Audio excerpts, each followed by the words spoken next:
दो तरह के स्टूडेंट हैं। पहले वो जो बहुत ज़्यादा मेहनत करते हैं, पढ़ाई करते हैं अपना एग्ज़ाम पास करने के लिए।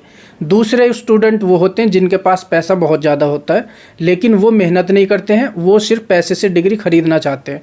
तो वो लोग, उनका ग्रुप जो पैसे वाले होते हैं ना, उनका ग्रुप पैसे दे के पेपर लीक कराते हैं ताकि उनको एग्ज़ाम के जो क्वेश्चन है वो मिल जाए और वो आसानी से एग्ज़ाम में पास हो जाएंगे। हो सकते हैं डॉक्टर बने, इंजीनियर बने, लॉयर बने, जो भी बनेंगे। मान लेते हैं वो डॉक्टर बनते हैं। अगर वो डॉक्टर बनेंगे तो उनके सबसे पहले उनके माइंड में क्या आएगा? अपने पैसे से और पैसा कमाना है। क्यों? क्योंकि उन्होंने डिग्री कैसे ली है? पैसे देके। तो वो सबसे पहले अपने पैसे से पैसा कमाने की कोशिश करेंगे।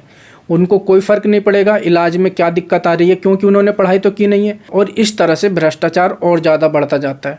और वो स्टूडेंट जो इतनी ज़्यादा मेहनत करते हैं, रात दिन मन लगा के पढ़ाई करते हैं, उनकी सारी मेहनत बर्बाद हो जाती है। क्यों? क्योंकि उनको पता है कि उनको तो फिर फेल ही कर दिया जाएगा।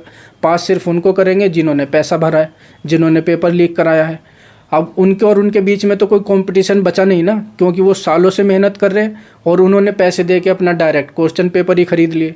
तो ये तो नुकसान होता है पेपर लीक होने से। अब आते हैं अपने दूसरे पॉइंट पे। दूसरा पॉइंट, अगर धर्मेंद्र प्रधान जो कि एजुकेशन मिनिस्टर हैं, अगर इन्होंने इस्तीफा दिया तो इससे क्या फ़ायदा होगा? इससे फ़ायदा ये होगा, एक अकाउंटेबिलिटी क्रिएट होगी। अभी तक इतने ज़्यादा जो भी भ्रष्टाचार के केस आते हैं, कहीं पे पुल गिर जाता है, कहीं पे ट्रेन हादसे हो जाते हैं और हर साल पेपर इतने ज़्यादा लीक हो जाते हैं, किसी भी तरह की अकाउंटेबिलिटी नहीं होती। एक जो टॉप लीडर है ना, ये टॉप लीडर सिर्फ जो इनके नीचे कर्मचारी होते हैं उन पे कुछ भी सेक्शन लगा देते हैं, उनको फंसा देते हैं, किसी भी तरह की उनकी गलती निकाल देते हैं और बाद में उनको फायर कर देते हैं और यहीं पे केस ख़त्म हो जाता है।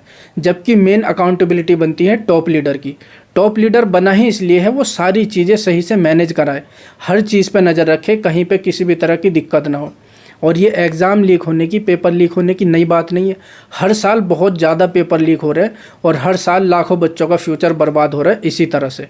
अगर इन्होंने इस्तीफ़ा दिया, जिसके चांस तो कम है क्योंकि जनता इनको इतना ज़्यादा सपोर्ट नहीं दिखा रही है, प्रोटेस्ट करने वालों को, सोनम वांगचुक जी को, जो कि हंगर स्ट्राइक पे बैठे हैं, तो इस वजह से क्योंकि जनता इनके साथ कम खड़ी है तो इस्तीफ़े के तो चांस दूर तक नहीं है। लेकिन अगर होता है तो इससे एक अकाउंटेबिलिटी क्रिएट होगी और जो टॉप लीडर हैं उनके मन में ये डर बैठेगा कि हाँ अकाउंटेबिलिटी हमारी है, तभी सिस्टम सही से काम कर सकता है। अगर ये सब नहीं होता तो भी जैसे चल रहा है सब ऐसे ही चलता रहेगा, भ्रष्टाचार बढ़ता रहेगा, अकाउंटेबिलिटी किसी की नहीं होगी। गलती चाहे टॉप लीडर की हो या नीचे वालों की हो, हमेशा जो नीचे वाले कर्मचारी है उन्हीं के ऊपर केस डाल के केस क्लोज कर दिया जाएगा।